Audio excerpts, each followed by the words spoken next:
Welcome, everybody. My name's Tom Collum, and I am the capstone coordinator here at the Academy of Art University, and you all probably want to know what that is, but I'm overseeing all of the studio classes in interior architecture and design. So that means basically all the undergrad and graduate studios I'm kind of overseeing. I'm not only teaching those, but also new instructors that are coming and teaching here. I offer my support. Pardon me? Can you hear me now? Yeah, there you go. Thank you very much. So it's been fantastic. I have to say that teaching for me has been incredible. It's opened up a whole new world to me. And my background doing architecture and design for, 25 years. And it's been a great wild ride, but I felt like it was time to give back. And giving back is also giving back to all of you and having folks like our alumni panel here coming and speaking to you to talk to you about how they made a successful transition into the workplace. So super excited to have you all here today. Really appreciate it. So what I want to first do is introduce our panel here. And we'll start with Antonio Martins. He graduated from the department several years ago and now has his own firm by your same name, Antonio Martins Interior Design. So I'll have you give a little more description about your background and such. That would be great.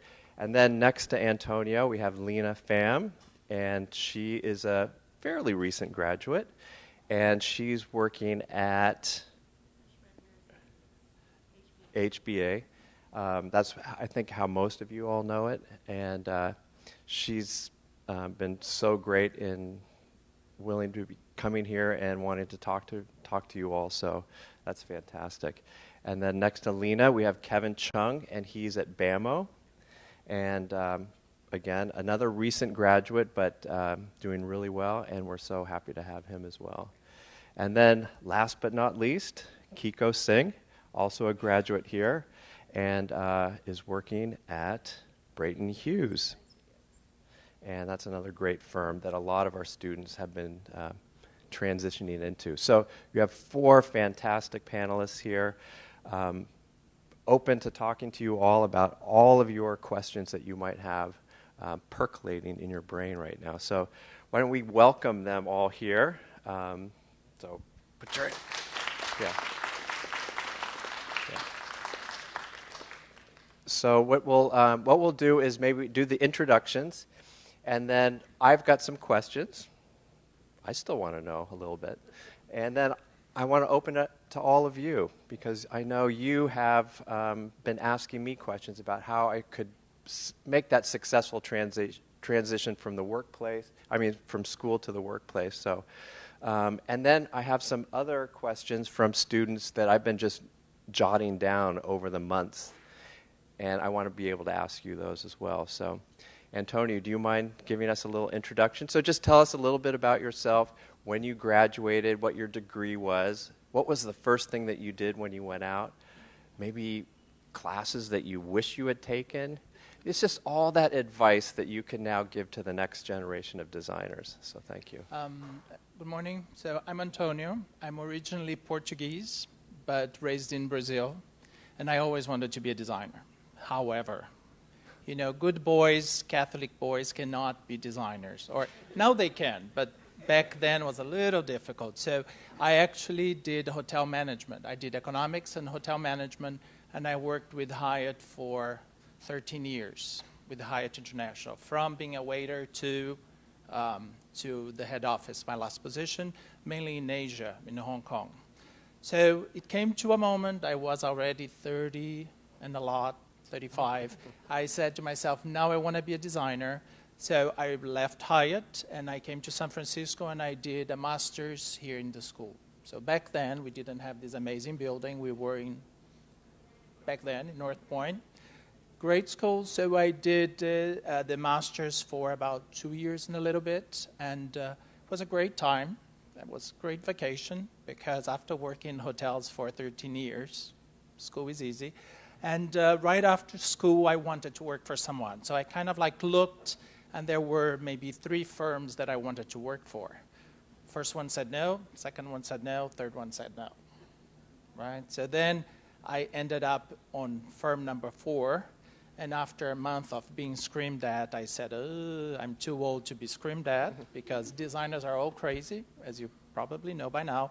So I opened my own firm. So I graduated in 2004, and I worked for someone for a month in 2005, and then February 2005, I started my own firm, and now we are here in San Francisco, very close to the design center.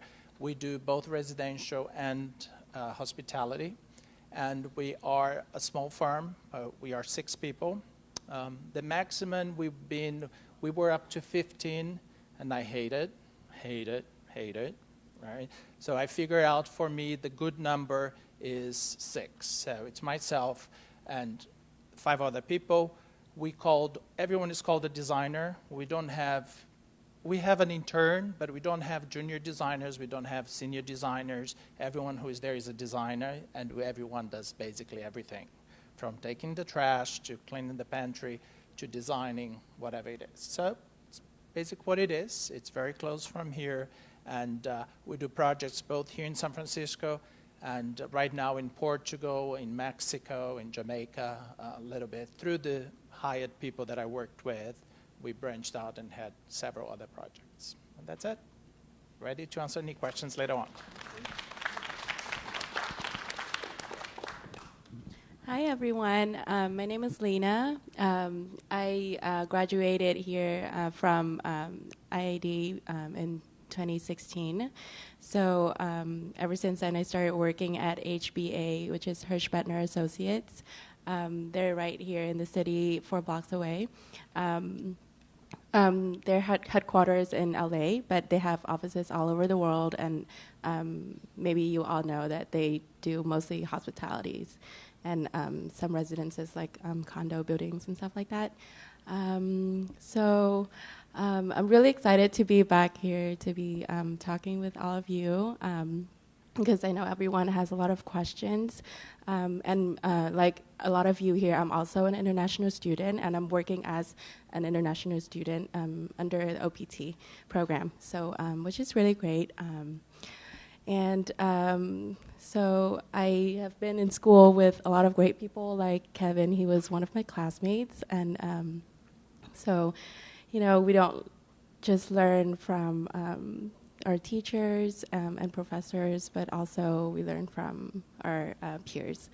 So I would love to hear your questions and talk to you about anything that you may have.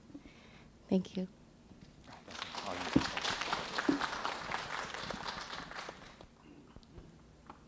Hello. Hi, everyone. My name is Kevin Chung. As you heard from Lena, I'm also an international student. I'm currently at BAMO, and I graduated at the same time as Lena, 2016. And I've been, it'll be 2 years in January that I've been at BAMO. And I'm also currently on the OPT STEM. So, I mean, if you have any questions about that too, I'd be happy to answer. If I know anything about it, I'd be happy to answer any questions about that. I'm also figuring things out about the OPT STEM as well, and further what I can do to stay here longer. So if you have any suggestions even, then I'd be happy to listen to that as well. So thank you.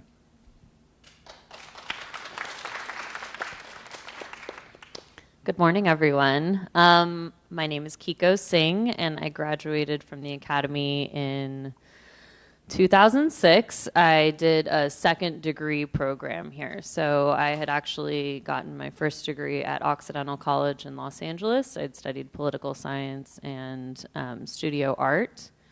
And I pretty quickly knew upon graduation that I was not going to be a political analyst or a starving artist. And I'd grown up traveling all over the world. My mom had actually worked for the airlines. So I knew that it had to do something, it had to be creative, it had to do something with travel, and hospitality design just really, I fell in love with it. So I quickly moved up to San Francisco right after graduation and started in the program. And since graduating, I worked at a small boutique firm that did high-end residential and hospitality, so I got to learn kind of a little bit of both. And then the economy went in the toilet in 2009, and I was on my own for a year. So I learned how to build a business, but I knew that I didn't want to work for myself. I knew that I was really young and out of school, and I needed to learn from people still. So I did it as a means to just kind of not just sit there and not do anything. But I knew that I wanted to work for somebody else. And then Breton Hughes came knocking on my door, and it was a fantastic opportunity. And now I am actually a principal and a partner there. So as the names on the door have started to retire, there is some new leadership, and I'm one of them. So if you have any questions, and I'm sure you will, we can kind of go into that a little bit more. So nice to meet all of you. Thank you. Thanks so much, everyone. So before I turn it over to all of you, maybe we could just kind of go through and just tell me how large the firm is and sort of what your specialty is. That would be, I think, really helpful to know, because some are interested in maybe going into residential, some into commercial, some hospitality. So yeah, that would be helpful to see the breadth of large to medium to small. Yeah. Absolutely. Breton Hughes is a company that's been around for 30 years. We primarily do hospitality work. I would say about 75% of our work is in hospitality, anything ranging from small boutique projects to very, very large hospitality projects, renovations, new construction, pretty much everything. But then we also have a corporate studio where we do people who aren't really looking for the typical tech type of, Uber kind of something a little bit more luxury driven. We do a lot of venture capital firms, a lot of law firms, developers, that type of work. Anything that's really hospitality inspired is what we really kind of get our hands into. We do have a small residential architecture studio, and we've also just started to get our hands into areas that are, I guess, under a hospitality umbrella, but senior living projects, multifamily, all of these different things that aren't necessarily hospitality in terms of you're staying in a hotel, but do kind of have a hospitality environment. So it's been really interesting as, people know us for hospitality, but they come to us with different types of work. I don't know if I said how big we are. We're about 30. And we're just downtown on California in Montgomery. And you just have the one office? We do. Okay. We're just in San Francisco. Thank you. BAMO mainly concentrates on hospitality and residential projects, mostly hotels and resorts, and a few residential, but I would say it's mostly hospitality. We have about 30 designers. And our main office is here. We don't have an office anywhere else. And I would say it's a medium-sized firm, and for me, I prefer it that way, just in terms of how the environment is when it gets to about 30 people. And BAMO has been around for about more than 25 years now. So hoping to stay there for a bit longer, see how that goes. Fantastic. Yeah. All right, thank you. So HBA Hirsch Bendtner Associates, we're one of the biggest hospitality firms in the world, and they have a lot of offices everywhere in Asia, in America. They have each office does a little bit different kind of work. So our office here in San Francisco, we used to do a lot of projects in Asia and China, but now we're moving towards more North and South America. So as myself, I'm working on projects in Mexico, a lot of hotels and resorts. They also have residences projects, like, but really, really big residences or condo buildings. So that's mostly what we do, and the scale of the hotels that we do is also really big. So if you're in a project, you really learn a lot from, especially in new construction, you can learn through all of the phases of a project. You can get your hands on a lot of work, not only designing, but also learn how to coordinate with a lot of parties on the project. HBA really, we're really open to, a lot of people. So whatever strength that you have, we really need them, because everyone on a team can contribute something, like whether it's your specialty, whether it's like something you're really interested in. So a lot of our projects are also, renovations. So that's also a different kind of work, and it has its own, charm that, you're turning something into something else, which is also really great, and it has a lot for you to learn from. So yeah, that's HBA in a nutshell. Thanks, Lena. As I said, so we are 6 people right now. We do whoever pays will get in. No, I'm just kidding. We are lucky enough now to be really able to, we get interviewed, but we also interview. We came to a moment that we are able to really select the clients, which before was kind of whoever pays, we will take the job, right? So now we really want to understand who the client is, especially hospitality. It's a business for the client, so we really look who is the client and what type of boutique hotel they want, because sometimes they just want, let's go fast and cheap and do it. So we do probably 50% hospitality, 50% residential. For residential, we do from projects that is pottery barn and crate and barrel and room and board to all custom design, which doesn't mean that one is better than the other or that one is more fun than the other. It's just happens sometimes we have to do both. So residential, hospitality, and projects both here and overseas. Thanks, Antonio. Okay, so now those are great introductions. So now we have representative smaller firm, medium, and then large firm. So now you can ask away. So who would like to ask that first question? Oh, there we go. Fantastic. Hi, I want to ask you, what was the first thing that you do when you get out of school, and what difficulty do you have when you start working? And for Antonio, what difficulty do you have when you first start your own business? So I'll do that one. Go for it. So I think I was a little bit older than the average student that graduates. And I had worked for 13 years for someone. So when I was screamed at by the other designer, I kind of like decided I can do it.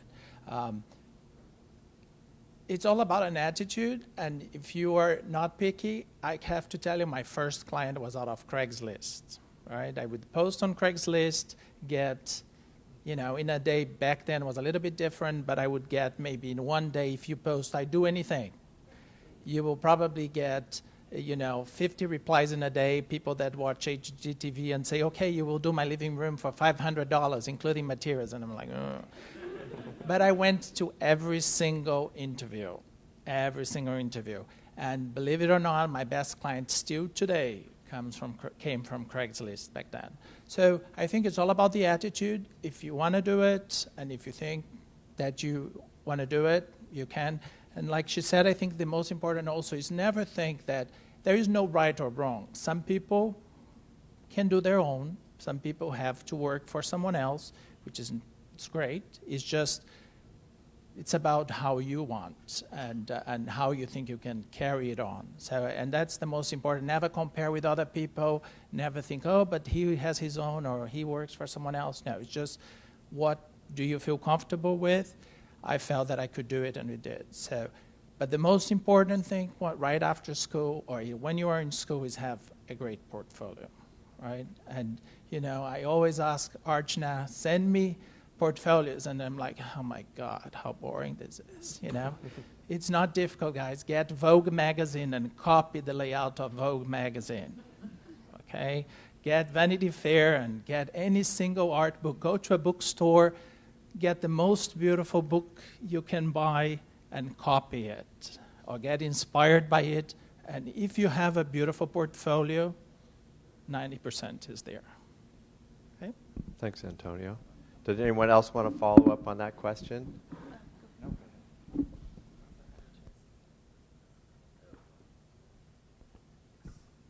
Okay. So my first job out of school was for a firm called Your Space, which then changed its name very quickly because of MySpace. So then we were called Delisle, Philpotts, and Staub, but that sounded like a law firm. So it was really interesting. I worked there for 3 years, and I actually found them because Marion Philpotts was one of the principals there, and she was also from Hawaii. And so I just gravitated towards this firm, and I just knew that just the ethos of who they were was where I wanted to be. And I literally was like, I need to come in for an informational interview. Here's my stuff. They weren't even hiring. And it just worked out. And I interviewed at other places, and I turned other offers down, and I basically begged for a job there. And I learned a lot, and it was amazing. My first project was the Hotel Tomo in Japantown. It was a small renovation project for Joie de Vivre. It is now called the Buchanan. It has recently been redone again. That just shows how things need to get refreshed. I think when you're out of school, the biggest shock to the system when you're in the work environment is the pace, and it's having to juggle different things. You don't have a class, and you don't get to spend 6 months on your portfolio. You have a week to get a presentation together. That shouldn't be daunting. It's just there's just a quicker pace, and it's something that you'll just learn and you'll pick up. But I think that was the biggest kind of difference for me. I think personally for me, I think what's good to keep in mind when you want to make that transition from school to work, I don't think people should have the thought that, I should prepare myself for what's going to happen after I get out of school. It's the continuation of what you did at school towards the end, and then you transition smoothly into the workspace, in the work environment. And that's, I think, what I was able to do was before, not just a semester before graduating, but maybe even a year or two, or the earlier the better. You do interns and you talk to instructors, and you just get yourself used to talking to professionals and just get in that environment early of doing internships. And I think that's what really helps for that transition. I'm not sure if that was exactly what your question was, but I had done a few internships before, and I personally didn't feel I didn't have any trouble transitioning into the work environment. And I think that was thankfully to the experiences I had with internships, and just always keeping that mind of, I need to do this, so when I do start working, it's just a smooth transition.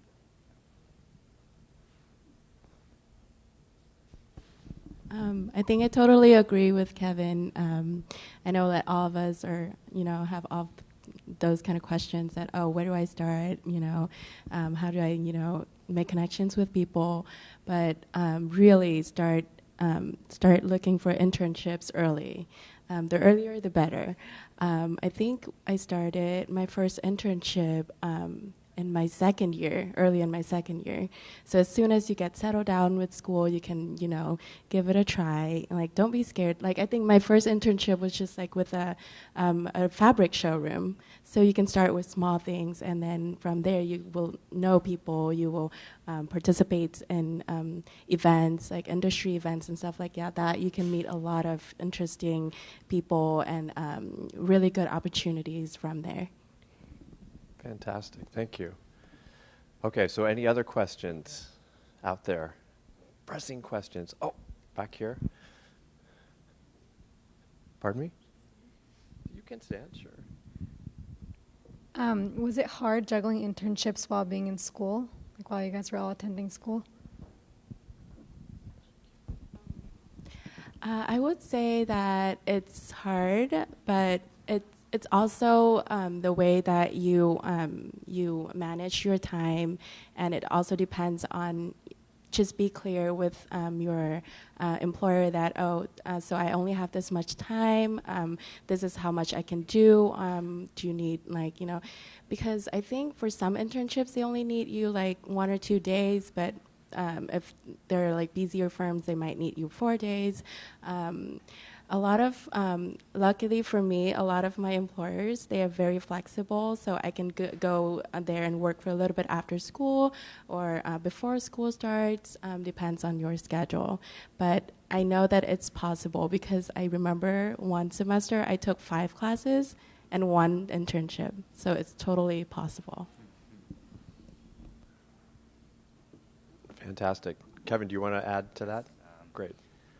I think it's better to just dive into it. I've found out that through others and myself as well, that when people just dove into an internship, they just found a way to cope with it, and they were juggling the internship and the classes, and no matter how many classes they were taking, 5 or 4, they were just able to do it. And I think it has a lot to do with what Antonio and Kiko said about having an attitude too.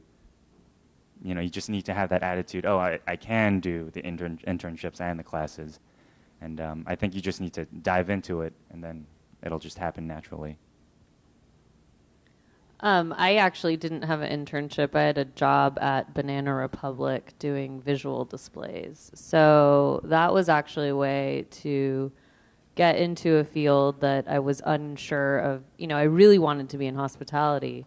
But part of me was like, well, what about retail? Who knows? So it was a way to have a part-time job, have a little bit of structure in terms of a schedule and getting a paycheck and all of that type of stuff. But it does also help your productivity because you do have something else that kind of shapes your day. And that, I think, will help a lot once you get into the workplace. I have to say, I now have a 1-year-old, so all of you have a ton of time. I wish I could have those hours back. But it just makes you really, really, really productive. So. And if I may, the school may hate me by what I'm going to say, and your parents too. But, life, it's not about your degree, how much, if you got a 9 or 10. My first degree, I was the best student, and I'm very proud to say. But when I think back of my classmates, the ones I would hire today were not the best students, were probably the worst students, right?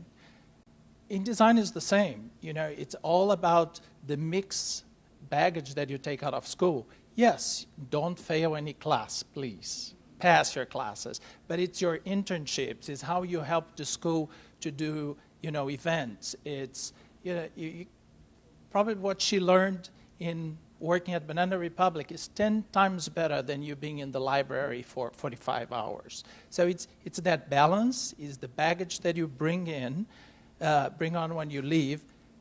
The only thing that will really be worth $1 million when you leave here is your portfolio, right? And the portfolio is the baggage of things that you put inside. So, don't think, oh my God, I need to pass this class with the most beautiful, you don't. You need to pass it, you need to have a beautiful portfolio, but balance your life. If you think that you can do 2 days internship, do it. If you think you can do 3, do it. If you think you can do only half a day, we have many times students that say, oh, Antonio, you know, I have to finish a class today for tomorrow. Can I leave early? Of course you can. So learn who you are and how much you can carry on, and that's the overall package that you get out of school. And, you know, that's, each one is different, like I said before, and just get that thing. You know, I did, back then there was Dining by Design, was an event here. I was always in the door of my director, oh, can I do it this year? Can I do it next year? You know, it will pay off. If you help, if you do events with the school, if you do internships with the school, if you know, whatever it is, you don't realize, but that's what's going to pay off when you get out of here. So enjoy the 2 years you are here. It's the best time of your life. You know, we all think, oh my God, I hate school. Trust me, in 10 years, you're like, oh my God, it was so good, right? So enjoy, fill your baggage with stuff, and you will see that makes a huge difference. Fantastic. And then when I hear what you're saying, yeah, get involved. So get involved in, you know, networking. So we'll talk a little bit about that. We have a club here that we're doing all kinds of events, going out to firms, learning more about how firms are operating here in the city, what they're looking for, what kind of programs they want you to learn, and so forth. So all of that is just really invaluable. Get involved and have as diverse an experience as possible. So it's not just coming to school, doing your classes, but getting out, doing internships, be part of networking out there in the professional world. So all those things are super important. And so why don't we transition to networking? Because I'm sure all of you want to kind of know a little bit about where we should be putting our efforts. Do you mind, Kiko, talking a little bit about that? Sure. So I happen to be one of those people that love networking. I love talking to people, getting to know people. So it was very, very kind of second nature for me to get involved in a lot of the organizations that you can, you know, while you're in school and even out of school. One that I'm heavily involved in that hopefully you guys have heard about is NEWH. And that is a nonprofit group. Every year we raise about $40,000. Our chapter alone, it's a national organization, but we raise $40,000 to give in scholarships for people who are looking to get into the hospitality industry, whether it's in design or culinary or really any part of the field. So that is something that, one, if you are, you know, interested in applying for that sort of stuff, it's a great resource. But it's also an amazing organization to start to teach you about leadership and networking. The events are all free to students. You just have to sign up and have a student membership. And we even have a student board, a board seat. So you can actually start to learn what it's like to be on a professional board, which is actually an amazing experience. I was programming director for 2 years where I planned all of the monthly events. And just to see what it's like to be working and then to also get to participate on a board and kind of give back is a pretty rewarding experience. I think what's really unique about San Francisco, especially the hospitality industry, is that we're a really tight-knit community. You know, I'm friends with all the other principals from all the other firms. It's not this kind of catty competitive type of atmosphere. We're all very supportive. We know there's plenty of work to go around. If, you know, we lose an employee to another firm, we always say, you know, they're always happy to come back, and we do have what we call the boomerangs, where people go somewhere and then they come back a few years later.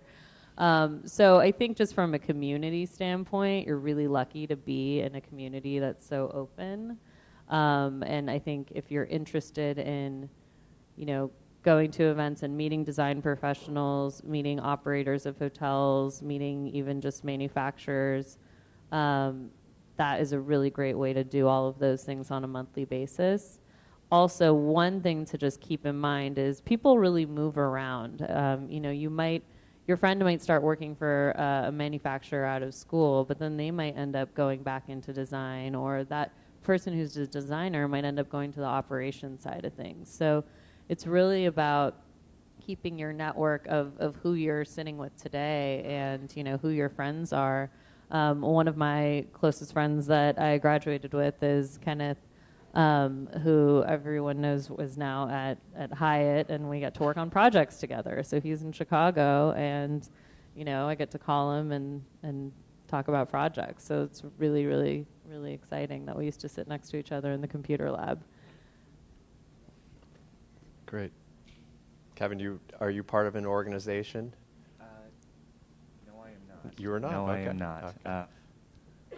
No, I'm not. But from, I think, Kiko mostly said everything. I don't know what else to add to that, but other than my personal experience of trying to get to know people and trying to network, what I personally did was also what Antonia said, volunteering at a lot of school events, at organization events, IIDA events. They have a ton of events, and they're always looking for volunteers. And I'm sure the instructors here know people at IIDA, and it's just about just constantly nagging at some of the instructors. Sometimes they might not like it, but it is what you need to do sometimes, to just go up to the instructors and keep nagging them.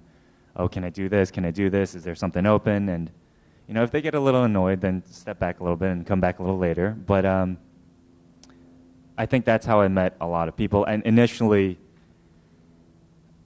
I was very nervous to talk to people that I met for the first time. So going to events like that was very sort of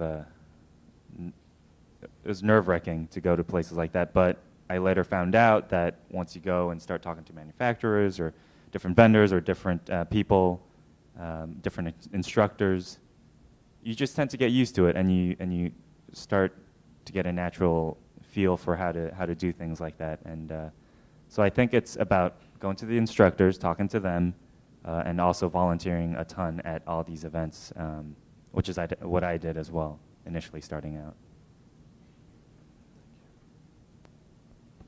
Yeah, I agree with Kiko and Kevin.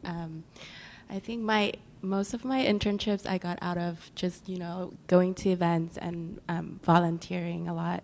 My longest and very helpful, very useful internship, I did that internship for a year, and I met the principal of the firm at DIFA, Dining by Design, and I was just a volunteer for, you know, whoever needed help that day.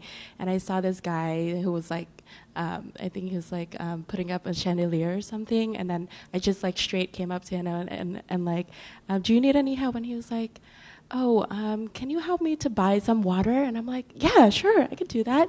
So I just ran to Target and got him water. And then after that, I asked him if you have any internships open. And he's like, yeah, sure, of course. Come by tomorrow. We can talk. So that's how I got my first interior design internship. So just don't be afraid. Okay. Any other questions out there? I'm sure you're all like, oh, there we go. I have a bunch of questions, actually. So the first question I have is regarding the two of you who've been through the OPT process. So I had a question. Does it matter whether you apply to a larger firm or a smaller firm in respect to OPT and the process after that? Should I go one question at a time? Let's do two. Okay. And also, the other question was mainly for Antonia. I just had a question. When you start your own business, what are the key things that you think you should have in place to be ready to start your own business? So why don't you pick that one up, Antonio, and then we'll talk about the OPT. So I'll skip the OPT. Okay. I had an OPT, but then it was a long story after that. But so I didn't, because I was on my own, so I didn't. So which actually worked. So I had an OPT, but because I didn't work for anyone else, I had to apply an OPT for myself. I had to get on a visa for myself. So what I did is I created a company, and I did a visa through myself, and it didn't work for like 10 times. Finally, and this is actually thanks to the school.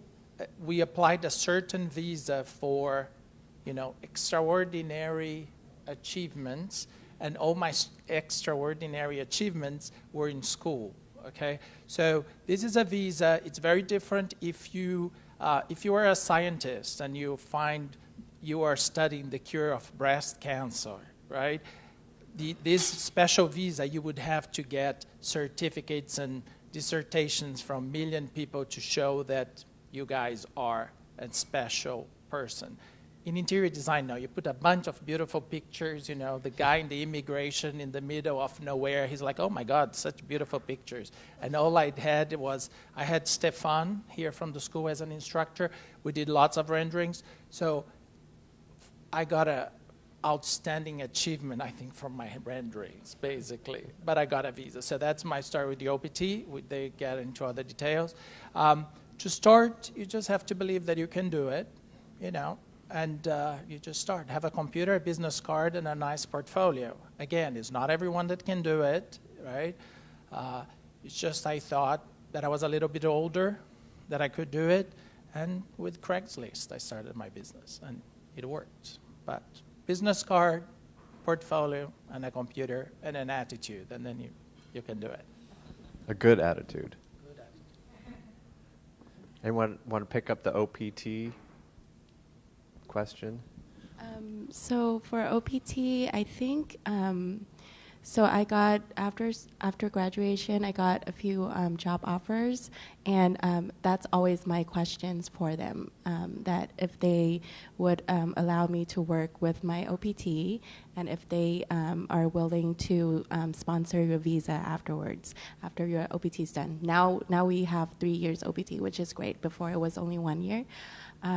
So that's always a question that you should ask your employers, because I know a lot of firms do sponsor.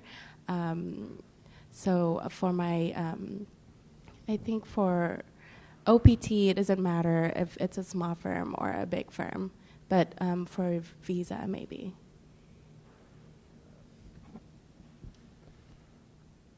I would say that it does matter to a certain extent. So when you first start your OPT, it doesn't matter what firm you're at.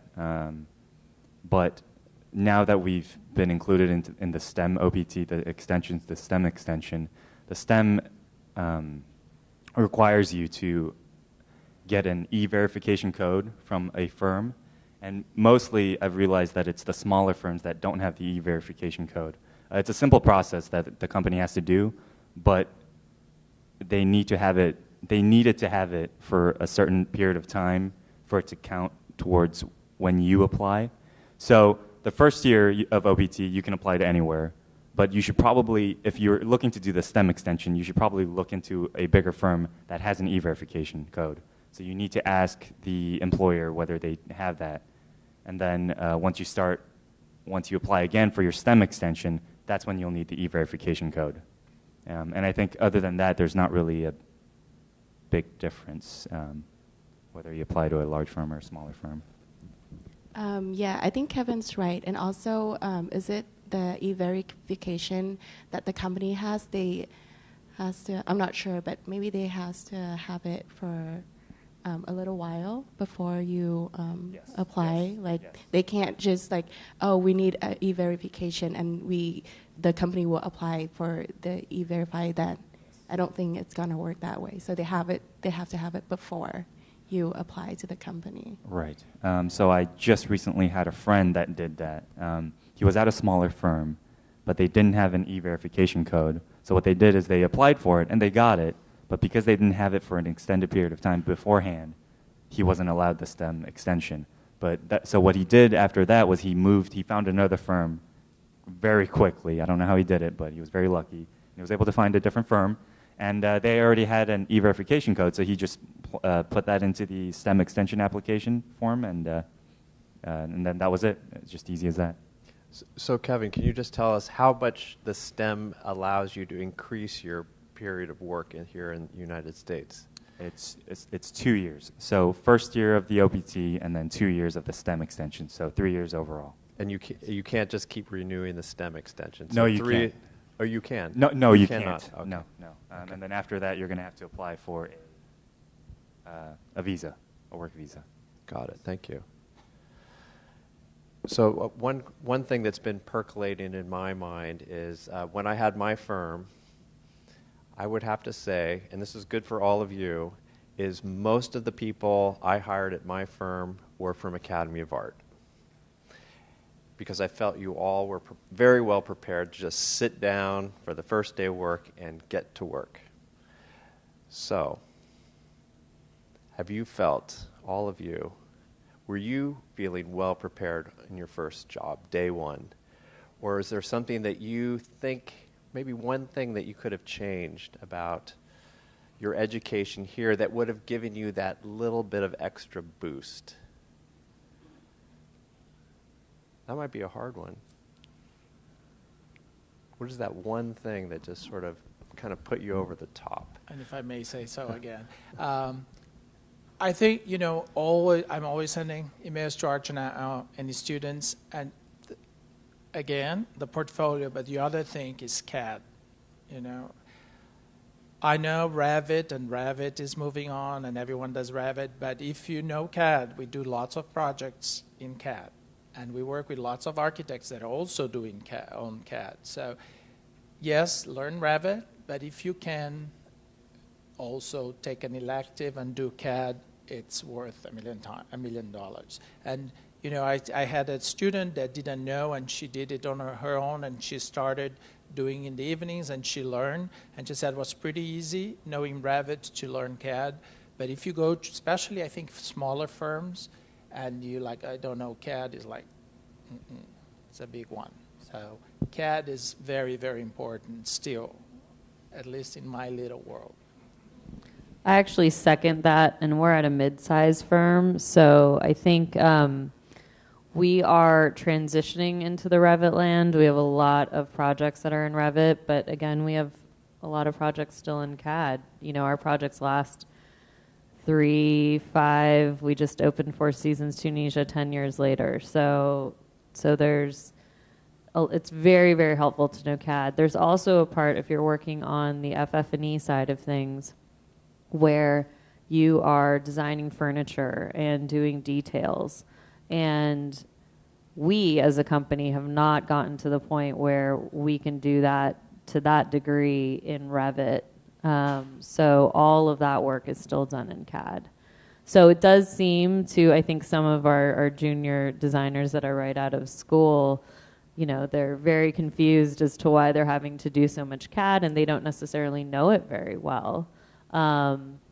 And it's because it is a pretty long process to kind of get these programs transferred over. And then if you are in residential, you might never work in Revit. So I would second that. And I think just all of the programs in general, just being proficient in SketchUp, and just knowing your way around that, because the chance is that you're going to end up working with somebody like me who's not as quick, and I'm going to be like, do this, but in that I'm also going to say, but what do you think about this, and what do you think if we do this? And you're going to get a lot of freedom to kind of impact the design, because you're going to get to drive the models, and you're going to get to drive the creation of this stuff.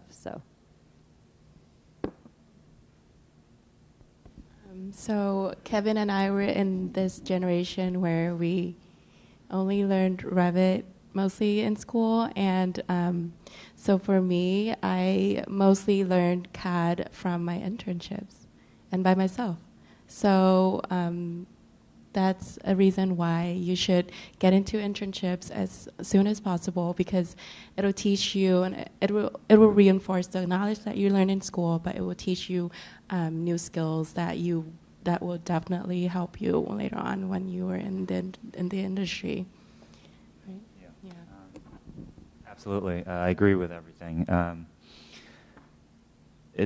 I think a lot of firms look to us coming fresh out of school to be able to have those skills, to have a general idea and skill of most of the programs. I wasn't good at Revit. I'm still not that great.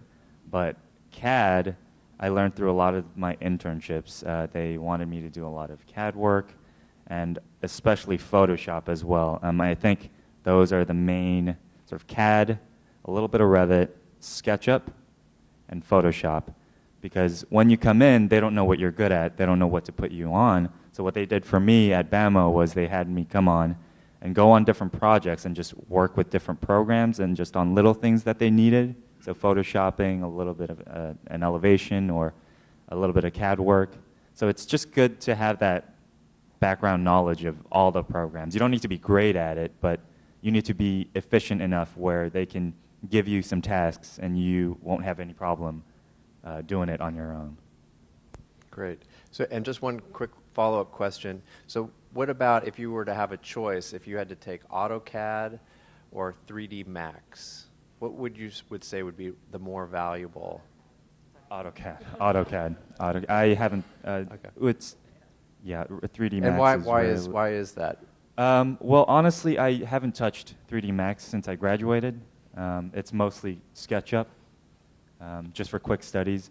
3D Max, yes, we do need it for rendering, but mostly a lot of that stuff is outsourced to different firms. So SketchUp or CAD, yes, absolutely CAD. Thank you. Thanks for clarifying that. Okay, I'm going to turn it all over to you all. Who has a question? There must be one. Oh, there we go. Christy.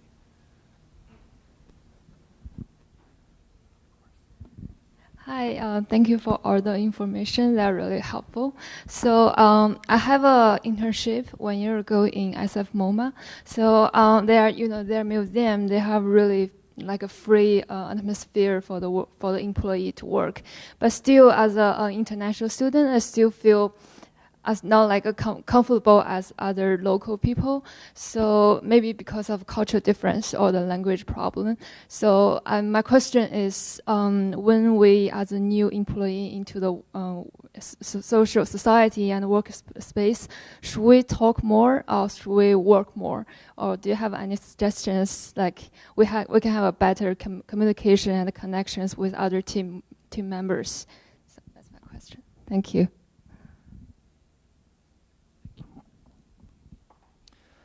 I think Lena will agree with me as well. We have a lot of international student friends that are not as fluent in English as we are.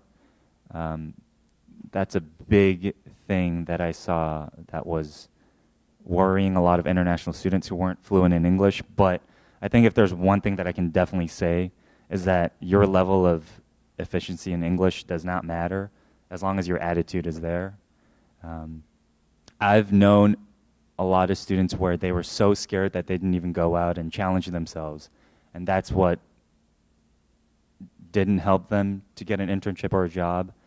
But the ones that I did see that were thriving in a work environment was the ones that they weren't great at English, but they were eager to sort of get into that environment, get to know the people that they work with.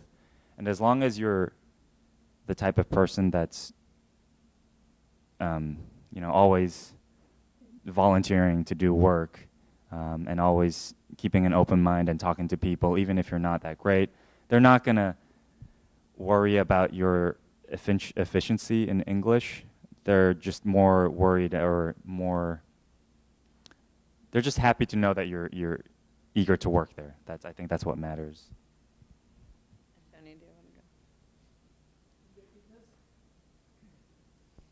I will agree and disagree because, I was an international student in Switzerland, and there were, I was coming from Brazil, and I was an international student in a French school.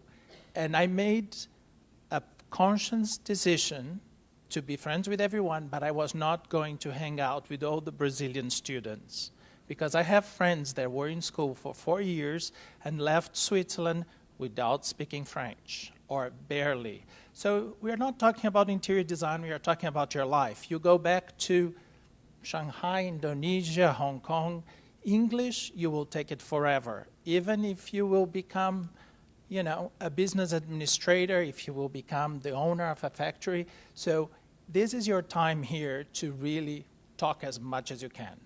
You will only improve your English to talk as much as you can.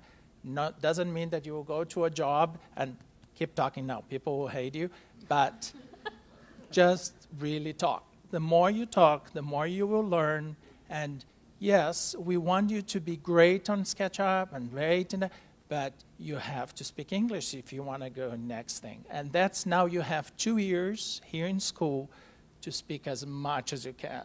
Be friends with all your people from your country, but please don't stay with them for 2 years. It will be a problem, okay? So please, English, the more you speak, and you know, as a life experience, if there is something that I'm 50 years old, if there is something that everyone says, is that I'm able to speak 6 languages. I'm not bragging, I'm just saying I was lucky enough to be in countries that I would, you know, and I didn't think about it before. I did in school but it will make a huge difference for you. You are here, makes a huge difference. Sorry. I think just from the employer side, it's not as much of it's not a problem ever. It's the comprehension. We just want to make sure that you understand what the task that's being delivered. So whether you know the confidence in how I don't know. It's just kind of this double-edged thing. It's how comfortable you are as well. I think the thing is if you're really great at what you do, it's not going to matter if your English isn't 100%. If you can, like I said, do a SketchUp model and do all of this stuff and you are understanding what is being asked of you and you're delivering, that's all that really matters to an employer in terms of, and having a great attitude. I think that's the other thing, is really just making sure that you are adding to the community and being friendly. So, yeah. Great, thank you. And I think what Kevin was talking about was you don't have to be perfect. So don't just not speak because you don't feel you're perfect or your pronunciation isn't right. Just keep trying, keep pushing. We all appreciate those who are native English speakers that you're trying, and that effort also increases your knowledge base, but also gets you out there in the world testing and working with that language. So it's not an impediment necessarily, but Antonio and Kiko are saying, but it's incredibly valuable. So the more accent you have, the more charming it is. People say, oh my God, it's so charming how she speaks English. So just don't be afraid. Make the mistakes you need to make, but just speak. And I think it's difficult for many cultures to kind of be able to talk because it's in their nature to be quiet. But you have 2-3 years now. Just talk. Don't worry about the mistakes. Don't worry about the accent. You know, just go for it. And we have this incredible lab here where we have conversation groups so you can go and just speak with the group and just practice. So it's here, it's available, it's in this building, so it's not like you have to go somewhere else. So be involved in those groups as well. Okay, so I'm really dying to ask you all this question. How important are your skills with your hand drawing, sketching, painting, watercolor, what have you? Sorry, I can't. I wish I could. You know, it's. But you wish you could. I wish I could. Mm-hmm. So Stefan, who is coming in there, he was able to make me draw, believe it or not. But I can't draw a straight line. So like today we were talking in the office and I was saying, oh, let's do a little sea and put a little fish and put a little algae and some rocks. And they were like, what? So I can't do a single straight line, but it's very important. If you can, it's like amazing. If you can, you know, we had these people like, I was saying something, she was already like the whole thing was drawn and rendered and in 3D. And if you can, is amazing. If you can't, you have to have something else to balance it, right? So that's kind of like, but if you can learn, is amazing. I agree. I think it's something I wish I'd kind of kept up with more. So even if you're not given the opportunity at work to necessarily do it, just try in your own time to kind of sketch things. I think what happens is I often am in meetings with clients and we're talking through ideas and I have to sketch something, and it's a little easier with, you know, floor plan and things like that, but when you are trying to do a 3-point, you know, perspective of a case good piece, it's just a good skill to have. And it's also very nice in the conceptual stage of a project. So when we are responding to RFPs from clients, before we've even gotten the job, they want to start seeing how we think and our ideas. So because we don't want to show them a 3D rendering, we don't necessarily want to develop something to that extent and be like, here you go, here's a free design, you didn't even hire us. We like to do hand drawings to just show how loose and conceptual it is. That often is us sketching over a perspective done in SketchUp just to make sure that we, you know, it looks great. So, you know, like I said, it's a really, really great talent to have. Stefan was actually one of my teachers. I don't think he remembers me, but just it's such a talent, and yes. Yeah, so learn as much as you can, and even if it's just like sketching your dog or, you know, just, you know, try and have fun with it. I think I can't agree more, because I think sketching in this digital age, we are all like computers and phones and everything, but I'm really glad that I learned a lot of sketching and rendering skills from the academy, especially from Stefan. I think we're going to have Stefan come up here. And not just, I agree that we have to have that skill to be in meetings with clients, because most of the time you have to like really sketch something out so that people know what you're actually having in your mind. And also it helps your development of your design. Because for me, I have to sketch something out and see what it looks like on a piece of paper before I can progress with my design. So it really helps the process. And also at HBA, what we do is we have a rendering team overseas, and I use my sketching and like perspective skills every day to communicate with them, because I don't do the 3D renderings myself, but I have to communicate with them because they're not here.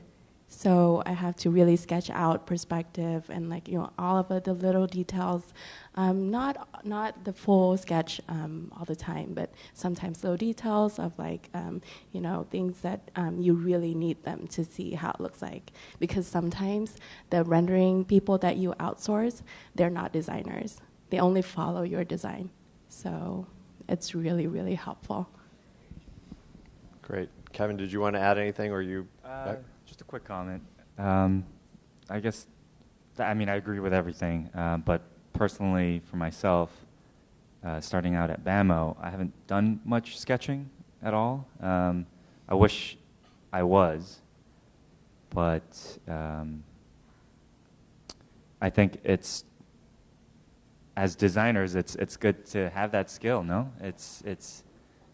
It helps us articulate our ideas. And what as an example, I think it's when I work with my seniors and they need to explain something to me, they're always able to sketch something out.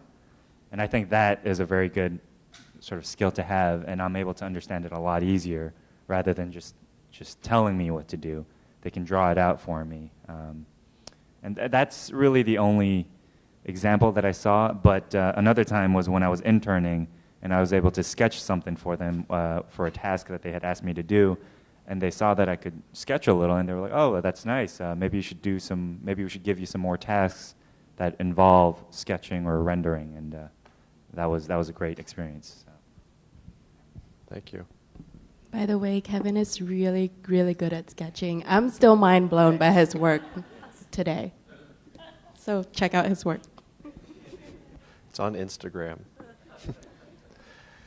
Okay, so we're getting towards the end, so I think we have time for maybe one or two more questions. So if you've got that burning question you want to ask our distinguished panel. Go for it. Thank you for everything first. I have two questions. First is, can you guys give us some tips for job interview, internship interview, or even portfolio? And then second question is there any class that after you graduate you wish, I wish I retake that again, I wish I work harder for that class, or I wish I take more notes from that class? Yeah, that's it. Thank you. Anyone want to take that? I went through a lot of interviews, even when I was still in school, and I basically just went to all of the interviews I get a chance to go, even though like if I'm not thinking of working for them, I still go to the interviews because you learn a lot from the interview itself. Well, I'm a very nervous person, but I think for a lot of entry-level jobs, they really look for your attitude and your personality, because everyone come out of school with like kind of the same skill set, and of course a good portfolio will help you a lot, but your personality and your attitude, your eagerness will really help you to get the internship or the job. And what was your second question? What class? Oh wow, this is a hard one. Yeah, like I wish I did better in all of them, but I think the portfolio class is a really, really helpful class.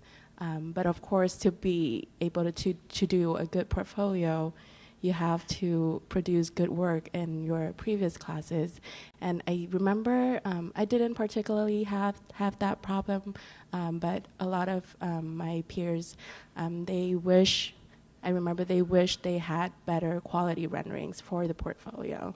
Because when in 3D Max or whatever, you can choose the quality of the renderings, and for print portfolios, you really need good quality renderings, and that would take a bit of time. So just plan ahead to have the best quality work in your portfolio.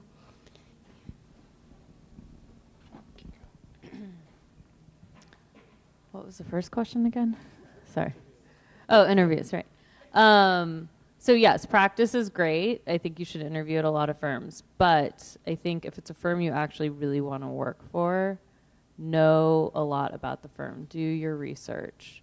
Make sure you go online and research what projects they're either working on or have been working on, or if you've read an article about them, and really show that you're passionate about them.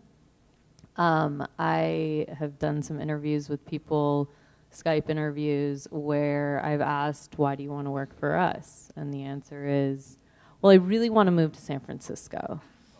So that's not the answer. Just a tip. Really, if you want to work for us, it's because I saw your work on, in the Hospitality Design magazine, and I really loved blah, blah, blah, blah, blah, or something. I think our industry is all about passion and being creative. If you're doing this for the money, it's not.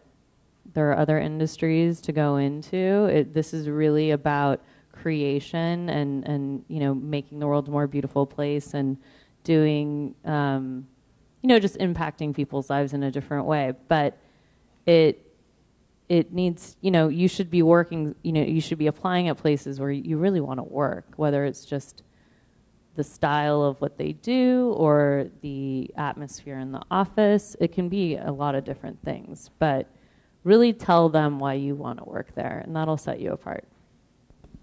I think too, everyone that interviews you, it's different. So there is people who will ask you a million questions and spend half an hour with you. I'm the opposite. I look at you and then in a minute, I will know if I hire you or not. So and this has been like this since I used to be in hotel business in interview. It's how you come in, how you present, how you dress, okay? So I had students from the academy that came in their Chanel boots and, you know, kind of like so over the top that I was like, what the heck is she interning for, right? So you have to know how to dress, you have to know how to present, how you shake someone's hand. It's like, you know, if you have that, it's a no. You know, and I think we should do interview rehearsals, you know, is how you come in, and of course the portfolio. So, you know, the portfolio, I will say a million times, if you have to invest on something, instead of buying the most beautiful bag for, you know, $1,000, invest on the portfolio. And many people come with the iPad, it doesn't cut, at least for me, right? So if someone comes with a portfolio that is bound and is covered in fabric and this and that, and you have the pages that with the you know, the transparent page in between. So invest on your portfolio. If you have to spend $1,000 to print that portfolio, do it personally. Okay. So you know that's. And regarding the class, I wish I knew more CAD. I don't. You know, I can do. You know, if someone is not in the office, I can do the CAD drawing, but like plotting and printing, I'm like, oh, you know, I do window view and like print to size, and that's it. It's a catastrophe. So I wish I would have been a better CAD student. I think when it comes to interviews, I'm still trying to figure it out as well. But I think if there's one thing that I always try to keep in mind is how do I act professional? And I ask myself, oh, is this professional or is this not professional? And then I just, of course, go into any interview with a positive vibe and, you know, with a little knowledge of, or as much knowledge as you can about the firm. And you want to have some genuine questions that you have about the firm and just really be curious about it and go in and ask them, and that will let them know that you're actually very interested and that you did your research. And I think that shows a level of professionalism to a certain extent for someone that's, you know, applying for an internship or a job.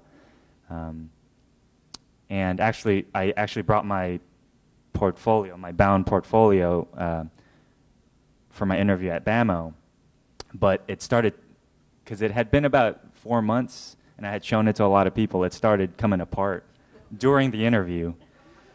And they were looking at it, and the pages were just coming off as I was flipping through them. But thankfully, I had a backup on my iPad. So I think, have a backup. Always have a backup. You never know what's going to happen. And I was able to smoothly transition from my portfolio and not be embarrassed by it, and just tell them professionally, like, oh, you know, I would rather show this to you on my iPad than, you know, or on the screen. I think however you feel most comfortable with. Yeah, and then, I mean, I'm also trying to figure out how to do interviews, so. And as for classes, I took a few graphic design classes and landscape classes. They were very helpful, actually. Just having that idea, that fundamental basic design idea of how graphic design is done helps me a lot at work, even now, so.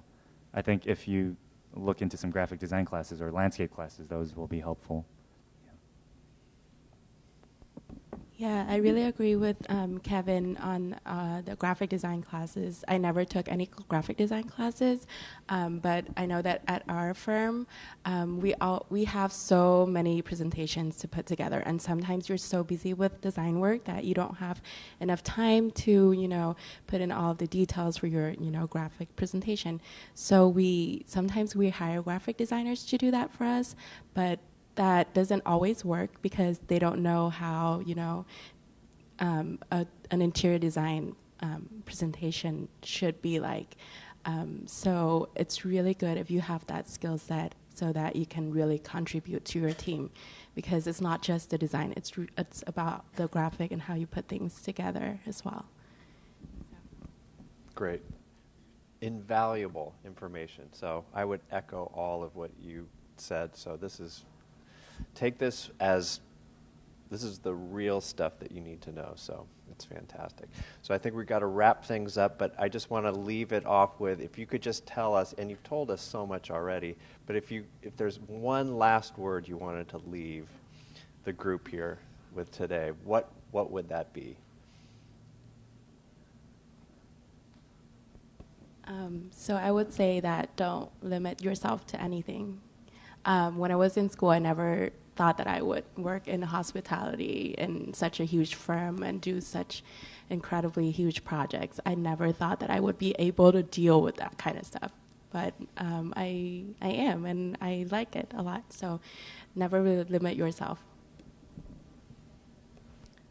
I think for me, it would be really get to know who you are as a designer and as a person, and just be that. I think, you will work for people who, might not be the nicest and yell at you, or who are wonderful, but you, through that whole process, will need to develop your aesthetic and your design. And, even working at a company as big as Brayton Hughes, there are 30 of us,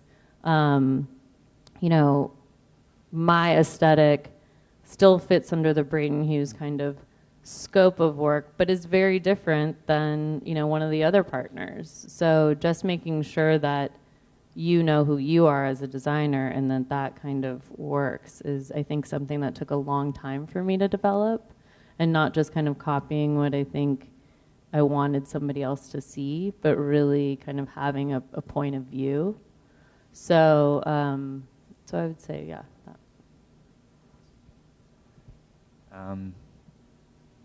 I guess just sort of get out there and just try things, and you won't know until you try it. So just really dive into it and see what you find about yourself and learn from that. And what Kiko said is, know yourself as a designer.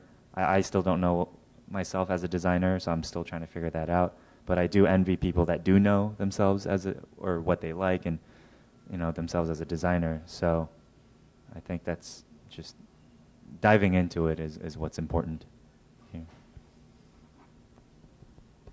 And Kiko took my line, but that was it. And I think there is a big danger when people, if you have to know who you are and what you want. It will take time to get there, and don't compare yourself to anyone else. It's so dangerous in this industry that but he did this, and his showcase room was that, and she earns that much money. It doesn't matter. It's who you are and what makes you happy, right?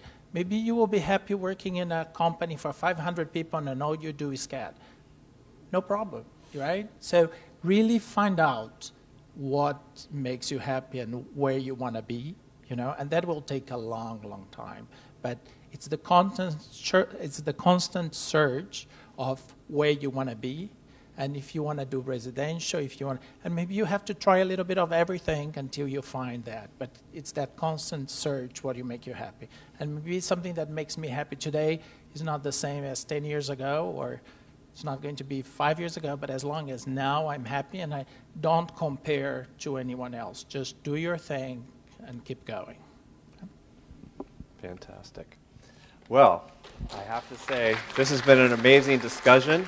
Great questions, and look forward to doing more of these, because I think this is really where the rubber hits the road, and to have you here all has been a real honor, so thank you.